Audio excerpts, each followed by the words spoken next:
आज आउ गोटे नुआ गप शुणा साप नेउलर शत्रु कहीं। रचना परशुराम बेहरा। अनेक वर्ष तले घन अरण्य भितरे सापटे रोला।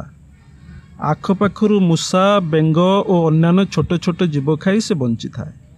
दिने से गोटे बड़ काठ बेंग गिली पकाइला, हेले ताकू हजम करि पारले तो खूब कष्ट पाइला। सापटा मोटे हली चली पारलानी, ता आखिरु खाली लुह गड़ू थाए।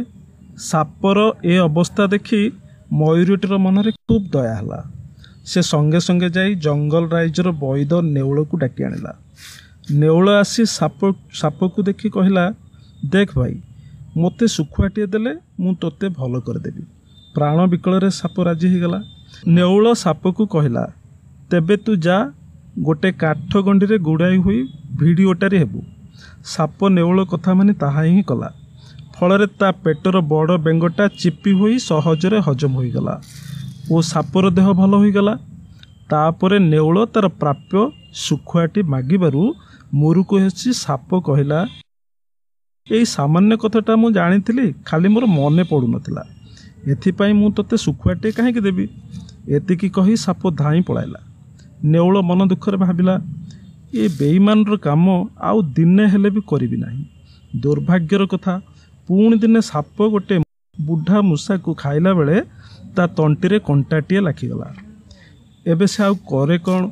खाइबा तो दूरर कथा, ता पाटिरु रक्त झरिला और काशी काशी बेदम होईगला। एथर आउ नेउल पाखकु नगले रक्षा नहीं। हेले नेउल ता आसीबनी जमा। एणु से पुणी मयूर को डाकी बहुत खोसामत करी पठाइला। कहिला, नेउल मते भल करदेले मु पूर्व प्राप्य सह एथरर 3टी सुखुआ देबी। मयूर राजी होई नेउल को भेटी सबु कथा कहला। मात्र नेउल प्रथमे मना करुथिले भी मयूरर अनुरोध रे से साप पाखकु गला। साप को खंडे आखु पाटी रे रखिबाकू देई कहला, एइटिकू कଳରେ जाकी पाटी आ करी राति सारा एइठी पड़ी रह, सकाळु भल होई जाइथिबू। मु आसी मोर प्राप्य नहीं जीवी। एतिकी कही नेउल चली आसला।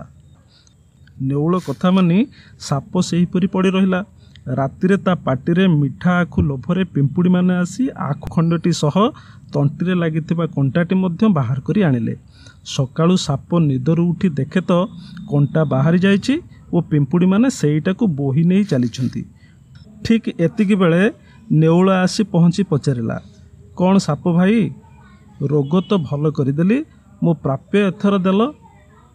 साप छोट हाँटे मारी आनिबाकू जाउछि बोली कही किछि दूर चलीगला और बड़ पाटे कहला, किरे भंड नेउल, पिंपुड़ी माने तो मो गलारू कंटा काढ़ीदेले, मु तोते कहीं प्राप्य देवी।